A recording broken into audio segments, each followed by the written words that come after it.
on the edge of a cliff. Herkese merhaba arkadaşlar. Tokidoki etkinliğinin yanında yine ucuzluk mağazası geliyor. Ben ucuzluk mağazasını gördüğümde şaşırdım. Çünkü daha yeni gelmişti. Biraz süre geçmesi gerekiyordu diye düşünüyorum. Umarım gösteriyor zaman inşallah geliyordur. Bir ara atıyorum mesela burada çıktı gelecek diye. Sonra geri plana attılar birkaç kere. Umarım aynı muhabbet dönmez arkadaşlar. Şimdi ışık dokuyucu sandığı şu şekilde.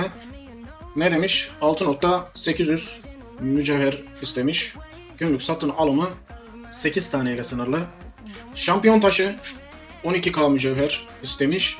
Günde 6 tane alınıyor.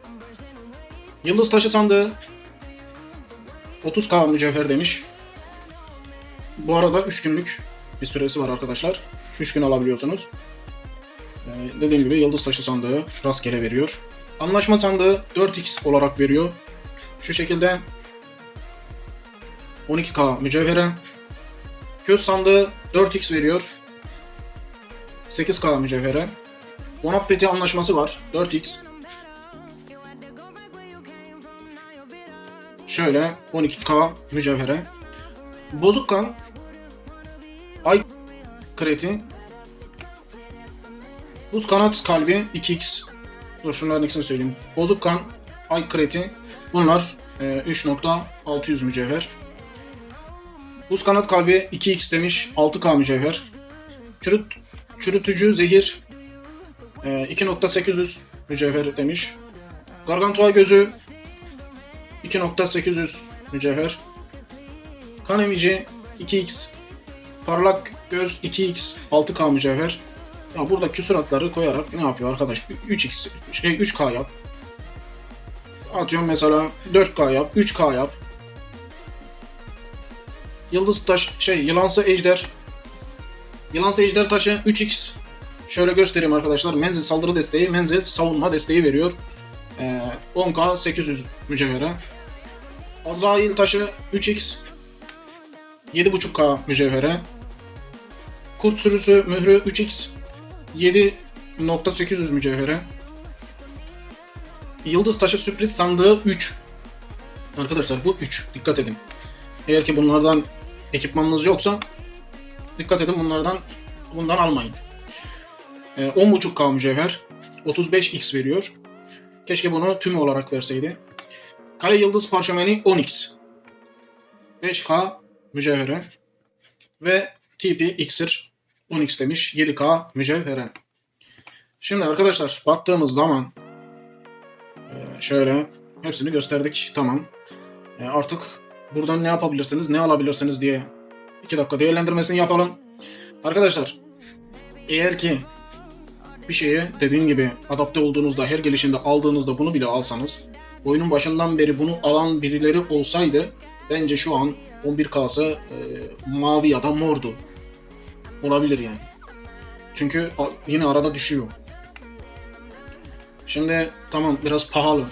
Her gün bunu aldığınızı düşünseniz en az 40K olsa 3 gün alsanız 120K, 150K gibi bir buradan mücevher götürüyor ama yine de bir şeyler geliyor arkadaşlar. Şampiyon taşı arkadaşlar, şimdi şampiyon taşı şampiyon ekipmanı olmayanlar için aslında daha önemli. Çünkü böyle taşları olmadıkları için mix karışık taşlar ekliyorlar, bir şeyler yapıyorlar. Mix ekipmanlara atıyorum şampiyon taşı aslında lazım. Tabi 12K istemiş. Yıldız taşı sandığı şöyle örnek mesela ben kendimi baz alayım. Bak kendimi baz alıyorum. 11K olduğu için bunu almama gerek yok. Şampiyon taşın fazlasıyla var, almama gerek yok.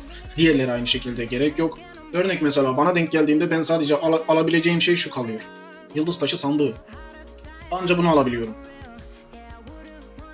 Onu da günde 2 kez veriyor. Zaten 30K'dan 60K yapıyor. 3 güne siz hesaplayın. Anlaşma sandığı. Bunların gelmesi aslında çok iyi. Bak anlaşma sandığı aslında çok iyi. Neden? Paralı yoldaşlara bir an önce ulaşabilmeniz açısından, fullleyebilmeniz açısından önemli. Köz sandığı aynı şekilde. Zaten başka şeyler olmadığı için direkt köz atıyor size.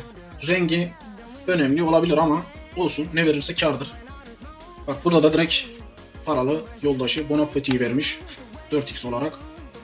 3 kez alınabiliyor. 3 gün boyunca 2 kez alınabiliyor. Şu iki tanesi yeni ekipman parçası. Artık yapıyorsunuz yapmıyorsunuz size kalmış bir şey. Gerisi eski ekipman parçalarından tamamlamanız gerekenleri buradan tamamlayın arkadaşlar. Zaten öncelikle yapmanız gereken buradaki yukarıdaki ay taşıymış falan onlar tamam. Ay taşı demişim, yıldız taşı falan tamam, onlar belki önemlidir olabilir ama şurası ki elinizde mücevher varsa hepsini almaya çalışın. Ne eksiğiniz varsa almaya çalışın.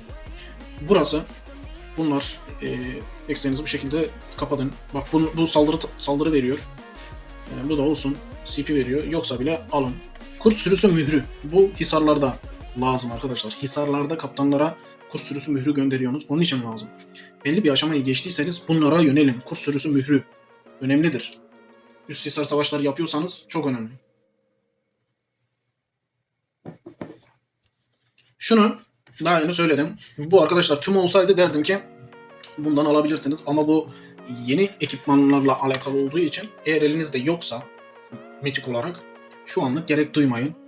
Bak çünkü günde en az 100k mücevher vermeniz lazım burada.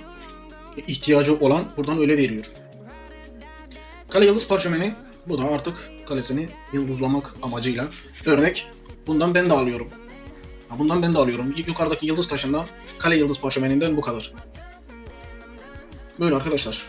Bu iksirde zaten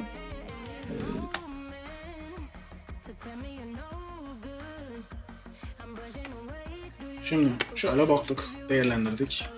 Hepsini söyledik. Yine sormak istediğiniz bir şey olursa sorun arkadaşlar. Burada atıyorum kitap, kadim kitap gibi bir şey yok. Hani T5'e yürüyeceğiniz bir şey yok. Hız yok mesela. Burada düzgün karar vermeniz lazım. Ekipmanınızın yıldızlanması, işte hisara verebileceğiniz saldırı desteği, kalenizi yıldızlayıp yükseltme gibi şeyler gelmiş. Umarım geliyordur diyeyim. Etkinlikler peş peşe geliyor. Gösteriyoruz. Dediğim gibi inşallah geliyordur. Ucuzluk mağazasını bu şekilde göstermiş olalım. Arkadaşlar kendinize iyi bakın. Sağlıcakla kalın. Görüşmek üzere.